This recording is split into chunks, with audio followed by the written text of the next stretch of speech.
start week 2 of the high school football frenzy with a pair of York Adams teams. Red Line hosting West York early into first. Red Line's quarterback Mason Hollingshead handling a bobbled snap, scrambles, and gets a big gain down the left sideline, but the drive would stall. West York's first play of the game, quarterback Isaac Roberts dropping back, hits a wide open Julius Madden 66-yard touchdown pitch and catch for the Bulldogs. A few possessions later, the snap still proves to be tricky for the Lions. This time recovered in the end zone for a touchdown by West York's Abraham Bream.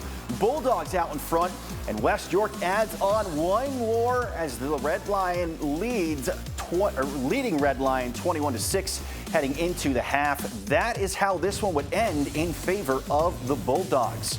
Welcome to week 2 of the high school football frenzy. We're going to check in with Ryan Yee coming up a little bit from our game of the week between Ephrata and Manheim Central. But there were a few matchups that really had game of the week potential. Another one was in York County. Dover and Southwestern have both raced out to 1-0 starts, but they meet tonight in Mustang Country for Southwestern's home opener. York Adams showdown has gone the way of the Stangs the past few years. Austin Rollman and company hoping to continue that tradition tonight at a solid all-around performance. The W in the York Rose Bowl Kickoff Classic last Friday. Speaking of Rollman, he's the first one on the board with the short touchdown run to put the Mustangs ahead.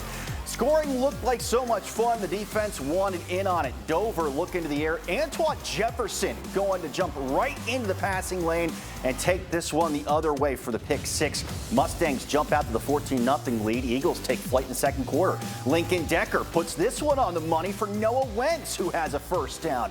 A few plays later, Decker will finish what he started, calling his own number and plowing in to cut the Mustangs' lead. Southwestern will get those points right back. Bryce Graham rolling out of the pocket. He's going to start directing traffic. He's going to hang in there until the last second, finds Kyle Stupp, who rumbles in for 6 more.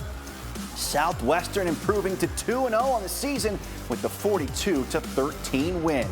Earlier I mentioned we got a few games that were in the running to be our frenzy game of the week. Evan Brooks has a look at another one as West Perry takes on Boiling Springs. Yeah, Alex, last year was a tough one for Bubblers fans, finishing with only a pair of wins. Boiling Springs already has 1 victory in 2024 and would need a big performance to knock off a conference foe. But to make it a pair, they've got to get past a West Perry team that showed up and showed out against Susquehanna and in week 1, saw Brad Hockenberry find the end zone 4 times. But in this one, Hockenberry doing it again, rumbles all the way through the end zone and scores for the first touchdown of the game. Nobody's going to catch him, and that's a 7-zip lead. Yeah, the cheerleaders like that for sure.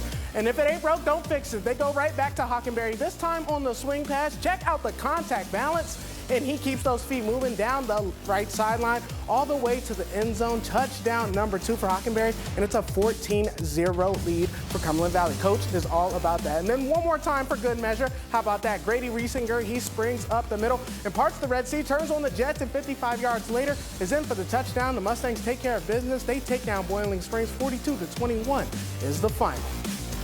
Just a few minutes down the road, it's purple all over the place for Mifflin County visiting Northern York. Picked this one up in the second. The Huskies up 20-0 and looking for more, but Brandon Wiley says not on his watch. He comes through with a timely sack to keep the Polar Bears within 2 scores to the second half. Mifflin County on the move. Ty Whitmer looking and finds Cyrell Green on the middle screen. How you like that? And he would take it from there. Cuts up the field and check out the moves. He puts on 2 Polar Bears defenders. We call that a spin cycle, and he gets into the end zone for the touchdown. But Northern would not go away down multiple scores. Elijah Howell scans the field before he finds his man Easton Zook right over the middle as he walks into the end zone. That would spark a 14-point comeback for the Polar Bears as they get it into overtime, pull off the crazy win. 41-34 is the final. They improve to 1-1 on the season.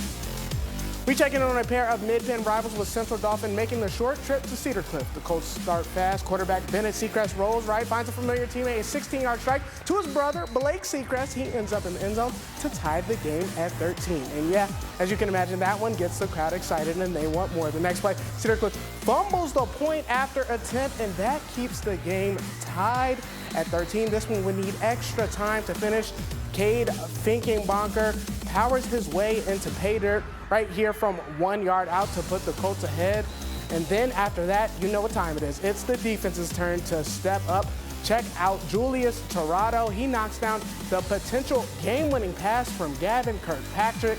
That one is no good. The Colts survive. They come away with a win. 21-13 is the final. When the frenzy returns, it might be only week 2, but there were not many matchups of undefeated teams under the lights for Friday night. We'll check in on Coach Calico at New Oxford.